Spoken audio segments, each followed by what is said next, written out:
आप लोग इस चीज पर ध्यान देते नहीं हो। ये देखते हो ये माया की छाया है, इसी छाया में फंस जाओगे, उलझ जाओगे और इसमें समय पूरा हो जाएगा। और इस पेट भरने के लिए, पेट तो आपका भरेगा ही, वो तो आपकी प्रारब्ध मिली है। अरे बच्चे बंद करो, इसको क्यों कर दिया? यही मकान मालिक ये मनुष्य रूपी मकान को ले लेगा।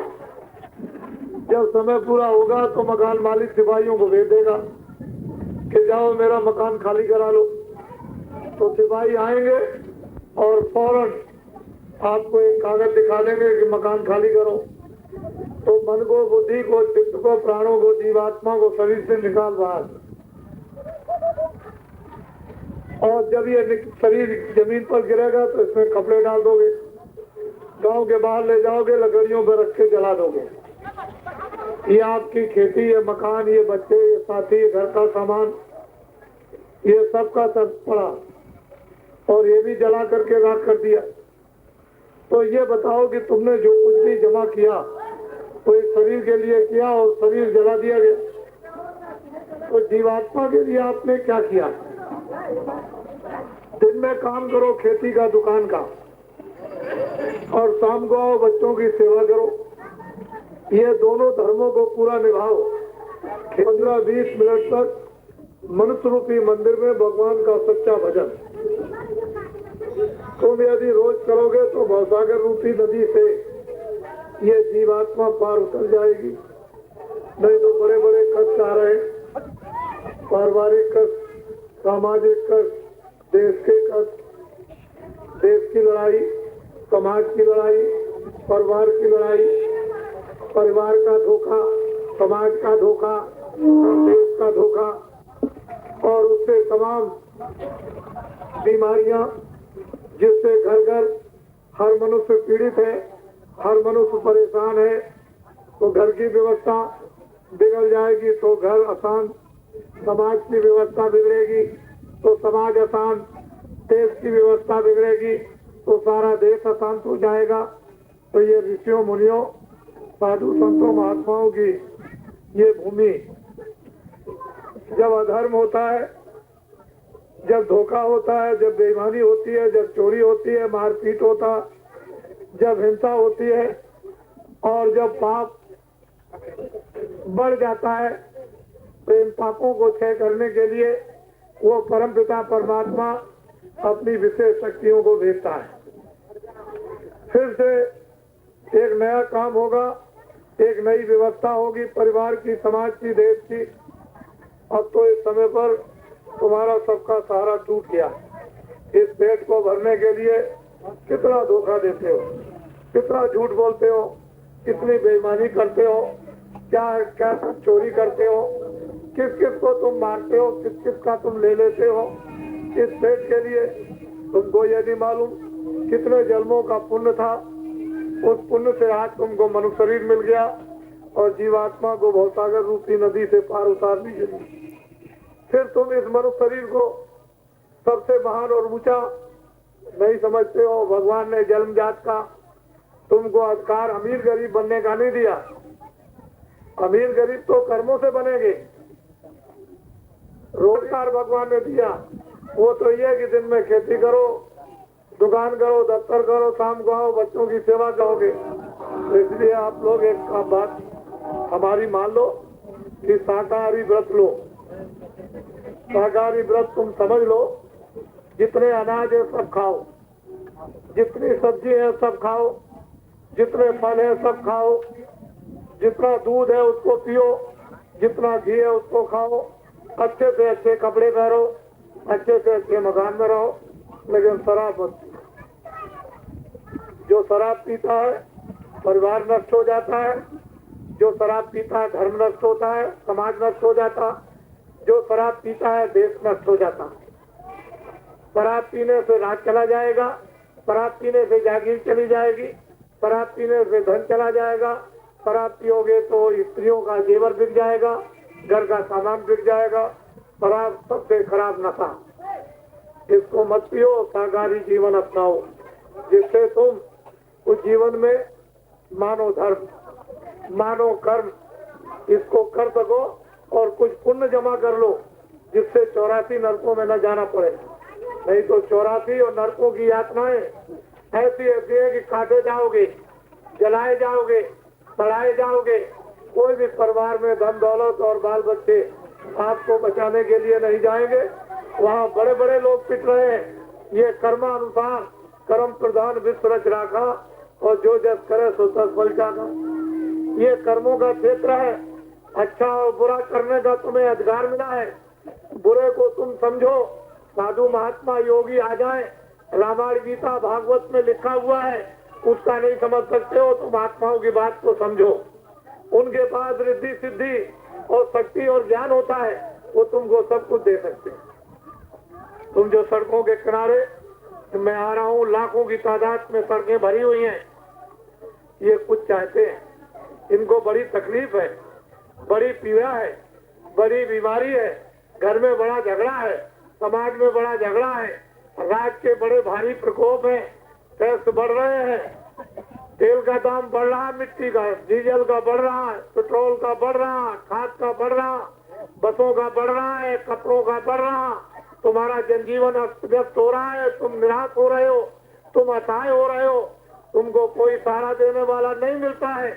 जब सारा मानो सारे संपूर्ण देश का असहाय हो जाएगा और फिर जब देखेगा कि अब कोई बचाने वाला नहीं, तो परम पिता परमात्मा अपनी महान आत्माओं को मनुष्य रूपी मंदिर में भेजेगा और फिर वो आकर के जैसे राम ने काम किया, किसने कराया? विश्वामित्र वशिष्ठ ने क्या कराया कि कहा कि देखो राम, अगर वास्तव में देश का काम करना और धर्म का करना है तो ये सिर पर रखो जटा, और ये हम देते हैं झूठ, झूठ कहते हैं बोरा, ताज, पट्टी, इसको पहनो और छुप करके जंगल में चले जाओ, तपस्या करो। भगवान राम छुप करके चले गए जंगल में और 12 वर्ष तक उन्होंने तपस्या की। उससे रिद्धि सिद्धि शक्ति और जब ज्ञान प्राप्त हुआ तो 2 वर्ष में जाकर के फिर उन्होंने अपना प्रबंध किया और ऐसे बड़े, जब वो त्रेता समाप्त हो रहा था तो रावण को मारा, रावण को मारकर, निशाचरों को मारकर, अत्याचारियों को मारकर एक धर्म की स्थापना की और बहुत दिनों तक सुख शांति समृद्धि और हम लोग सब लोग अपने अपने परिवार में भरपूर संपन्नता में आदर सत्कार और प्रेम के साथ सत्कर्मों को ईश्वर भरत भजन और आराधना करते रहे। हम लोग सब दुखों से निवृत्त हो गए और फिर जब ऋषियों मुनियों के आदेश उपदेश को छोड़ दिया और फिर बुरे काम में लग गए तो पापों का फिर मनुष्य रूपी घड़ा भरने लगा। फिर बीमारियां, परेशानियां, अत्याचार, धोखाधड़ी ये फिर होने लगा। तो फिर उसके बाद कृष्ण आ गए तो उन्होंने कहा दुर्वासा ने कि ये लो बलकर वस्त्र पहनो और इस भेष को बदल करके तुम बाल बालों को जगाओ। बलकर वस्त्र था टाट बुरा, तुमको तो अभी मालूम कुछ है नहीं है।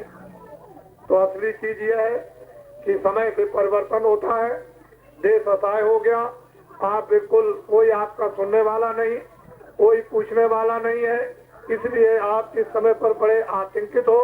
और मैं आपको विश्वास दिलाता हूँ, किसान हमारे जो देश में सबसे ज्यादा है वो सबसे बड़े मुसीबत में है। जितनी आबादी इस देश में है उसका 80% देश में किसान खेती का काम करते हैं।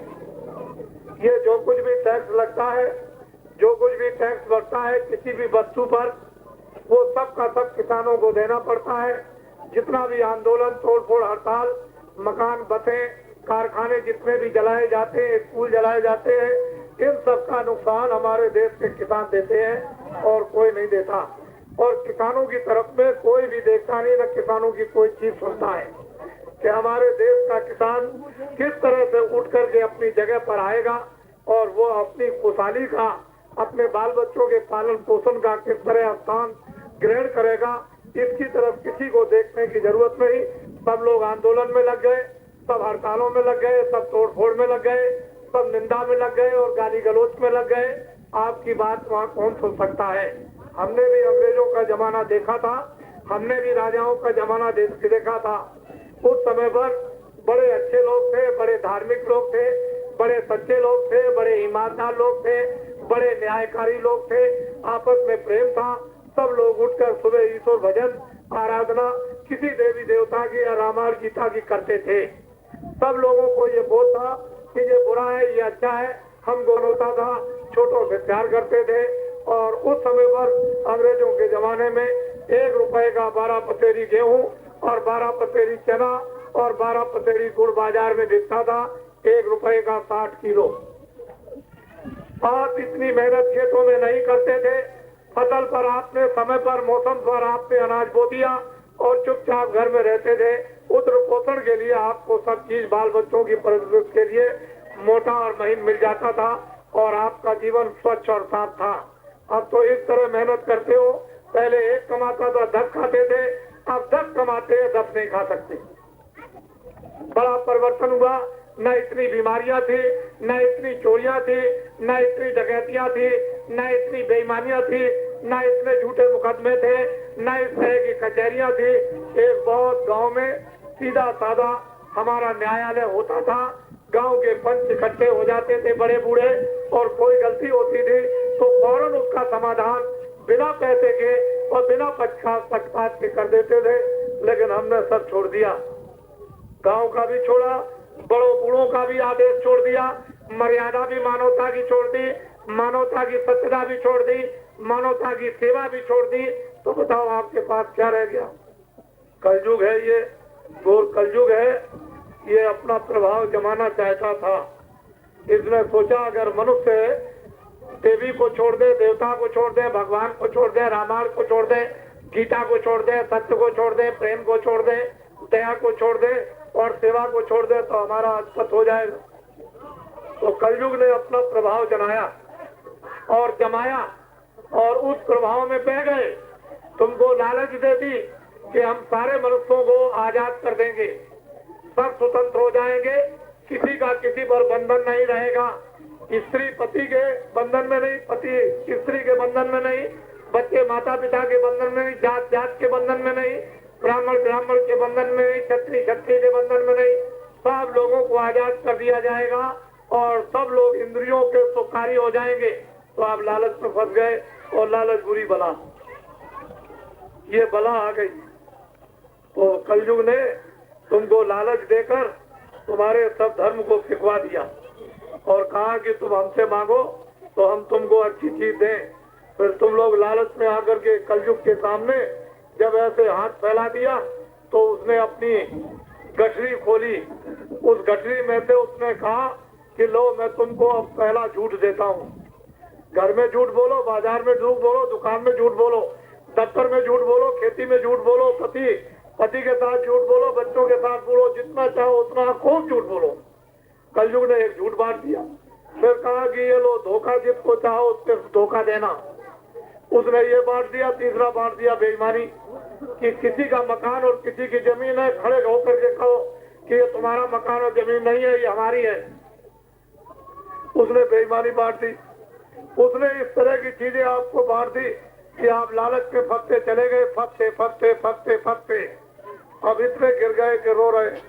कोई बीमारी से, कोई परेशानी से, कोई मारपीट से, कोई जमीन से, कोई मकान से, कोई जानवरों से, कोई खाद से, कोई कर्जे से, इनसे साथ से परेशान हो गए। और अब ये दशा हो गई, बिना महात्माओं के ठीक नहीं होगा।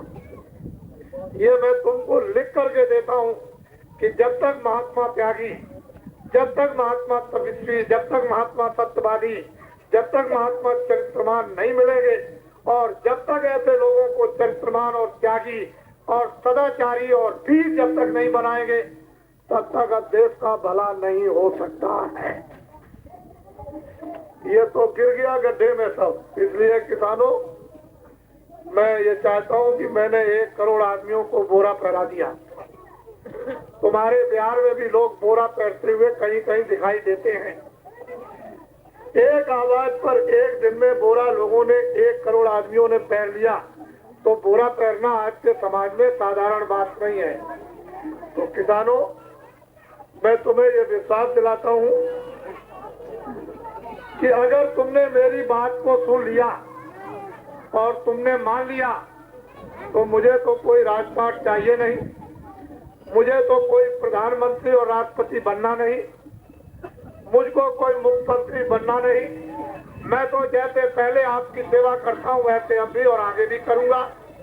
लेकिन ये जरूर है कि जितना कर्जा उस आंदोलन का, हड़ताल का, तोड़फोड़ का, 35 सालों का तुम्हारे ऊपर कर्जा ला दिया गया, चाहे खेती का हो, चाहे ट्रैक्टर का हो, चाहे खाद का हो, चाहे बीज का हो, चाहे कुएं का हो, और चाहे बैल का हो, चाहे भैंस का हो, जितना भी कर्जा तुम्हारे ऊपर में यानी लदा हुआ वो सब का सब माफ करा दिया जाएगा।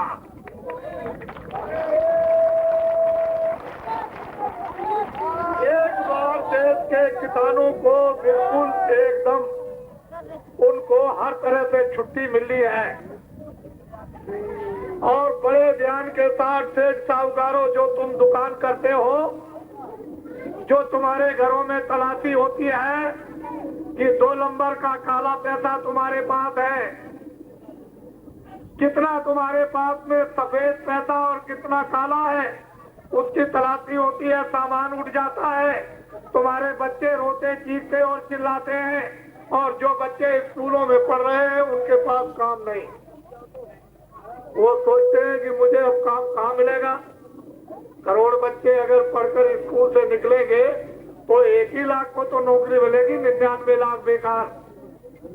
इसलिए देश की जनशक्ति जो आपके बच्चों में उभर के सामने बेकार आ रही, अगर उसका उपयोग नहीं हुआ तो सारा राष्ट्र दलदल बन जाएगा। इसलिए छोटे दुकानदार और बड़े व्यापारी या छोटे अधिकारी या बड़े अधिकारी जिनके पास भी काला पैसा है, उनका एक भी पैसा काले पैसे में से टैक्स नहीं दिया जाएगा और न किसी के घरों में तलाशी होगी। अगर बाबा जी की बात को मानने से साहूकार अधिकारी और बड़े अधिकारी तो मुझे मेरी बात को मान करके एक अवसर मुझको दे दें तो सारे हिंदुस्तान की पूंजी 24 घंटे में हम सफेद करा देंगे। मुझे तो सारे हिंदुस्तान के बच्चों को काम सोचना है, किसान जो परेशान है उनको सोचना है, जो बेचारे कर्मचारी अधिकारी जिनका वेतन उद्र पोषण के लिए पूरा नहीं पड़ता है उनके लिए सोचना। जज बेचारे उनको जितनी तनख्वाह मिलती है जो न्याय करते हैं वो परेशान रहते हैं। हम चाहते हैं कि जज का वेतन महीने का 10,000, उससे छोटे जो अधिकारी हैं उनका 6,000, उसके नीचे जो और अधिकारी हैं उनका 4,000 और सबसे नीचे कर्मचारियों का 2,000। हमारा ये हमारी इच्छा है। हमारी जल, पृथ्वी, अग्नि, वायु, आकाश ये सब कुछ अपने में छुपा करके रखे हुए हैं। इस समय पर 2 अरब की आबादी हो गई, 42 करोड़ तो वोटर लिस्ट वोट देने की बनी थी और आप 10 बच्चे और 9 बच्चे और 8 बच्चे और 7 बच्चे और 6 बच्चे, 5 बच्चों को मत जोड़िए, नीचे के 1, 2 और 3 को मत जोड़िए, एक परिवार में 4 बच्चे, और 4 बच्चों की हिंदुस्तान की गिनती कर लीजिए तो 1 अरब 60 करोड़ और 42.5 इसमें जोड़ दीजिए तो 2 अरब से ऊपर आबादी निकल गई। 70 करोड़ का बजट बनेगा तो 2 अरब को आप कैसे व्यवस्था करके दे देंगे? भूखे रहेंगे, प्यासे रहेंगे। भारत के प्रधानमंत्री ने अभी थोड़े दिन पहले बंबई में कहा कि हमारा सारा का सारा जो शासन है वो पूरा भ्रष्ट है। जब देश का प्रधानमंत्री कहता है कि मेरे जितने भी दिल्ली में बैठे हैं वो सब के सब भ्रष्ट है मंत्री और हमारे कर्मचारी भी भ्रष्ट हैं, मैं उनको भ्रष्ट नहीं कहता, लेकिन भारत के प्रधानमंत्री ने कहा कि ये भ्रष्ट है, एमएलए भी भ्रष्ट है और एमपी भी भ्रष्ट है और मिनिस्टर भी भ्रष्ट है और कर्मचारी अधिकारी भी भ्रष्ट है। हम इसको भ्रष्ट नहीं, हम हिम्मत नहीं तोड़ते हैं।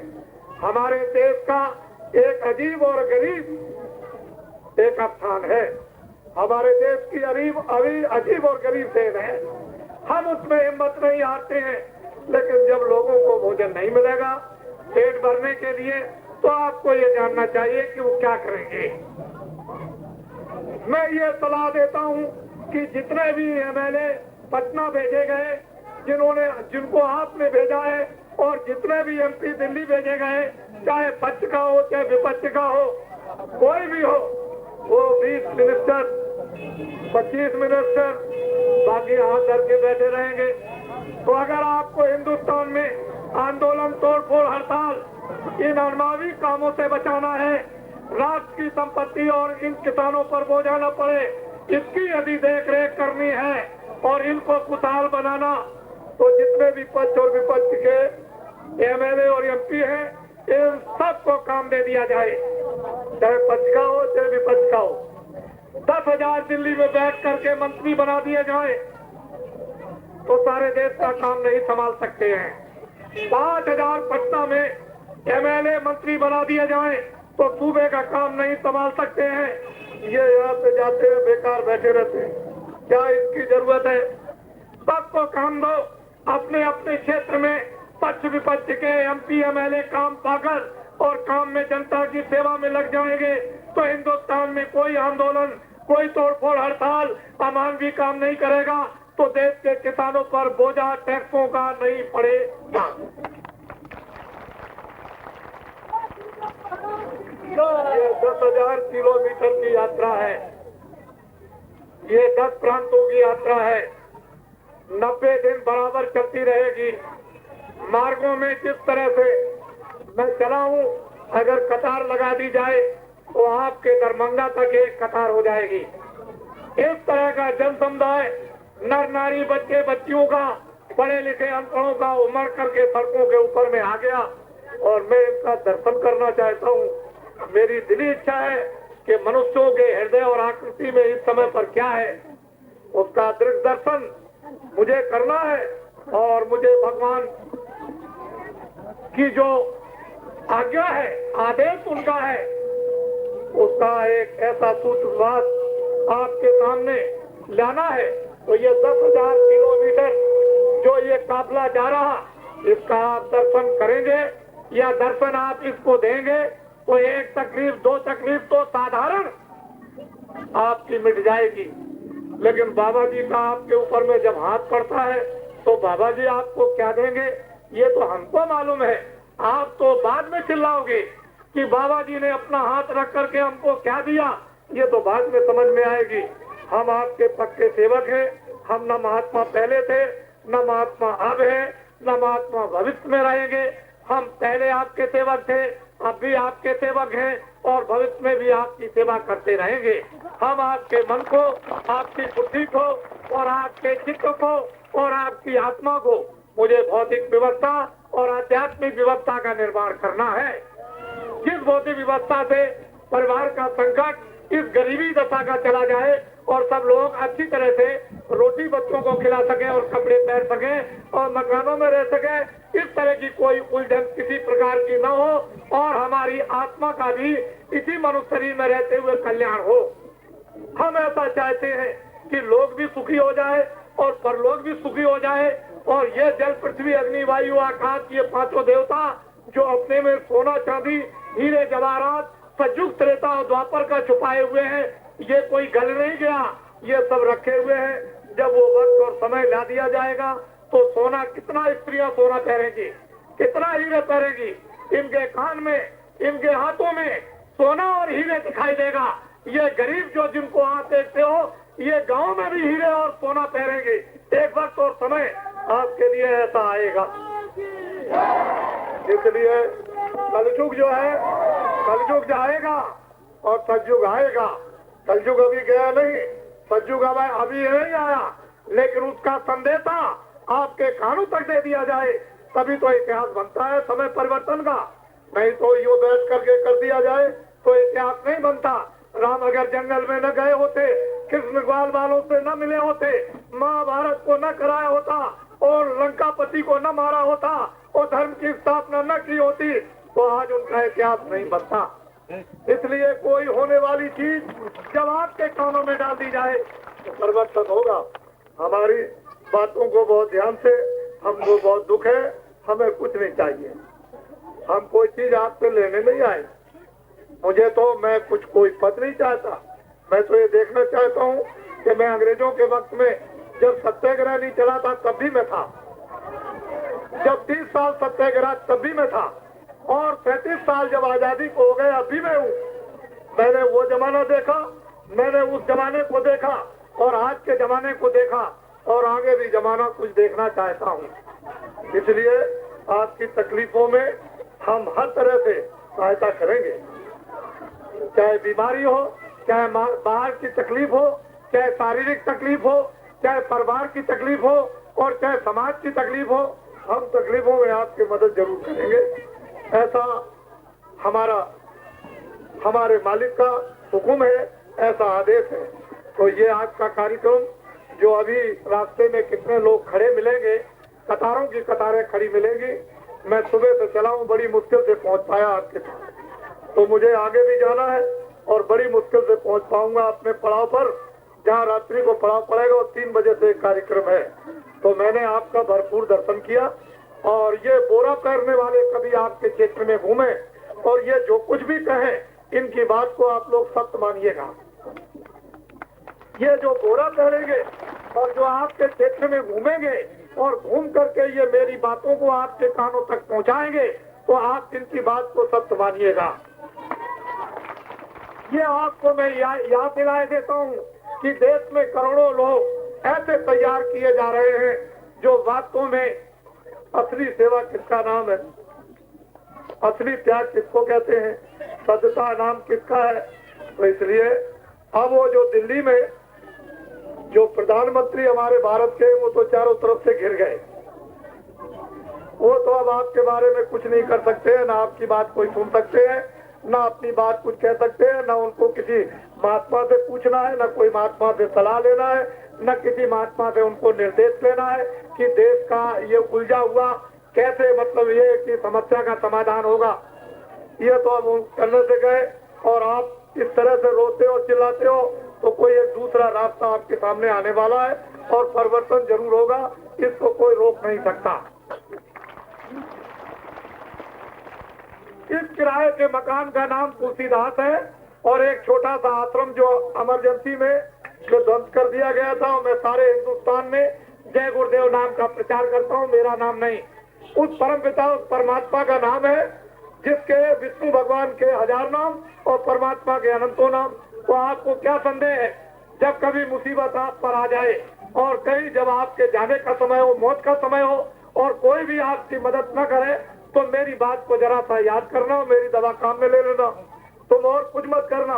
जब मुसीबत का समय आए, भारी संकट हो, भारी पीड़ा हो, तो अंदर अंदर जय गुरुदेव जय गुरुदेव जय गुरुदेव जय गुरुदेव अंदर अंदर बोलना, मैं आपको मिलूंगा, मैं आपकी मदद करूंगा, मैं आपका पक्का सेवक हूँ, मैं मिलूंगा। लेकिन जय गुरुदेव बोलोगे तो मैं मिलूंगा, मैं आपका पक्का सेवक हूँ। मैं उस समय पर आपकी उस गाड़ी मुसीबत में मैं आपकी मदद करूंगा, मैं उस समय सहायता करूंगा। अब तो ये मेरा काम है, लेकिन आपका काम अपना कीजिए। आपको भी उतना ही अधिकार कर्म करने का, उतना ही मुझको भी अधिकार मिला है। तो मुझसे कोई भूल चूक हुई हो तो आप सब क्षमा करेंगे और मुझको आप जाने की आज्ञा दीजिए, आगे बहुत लोग खड़े।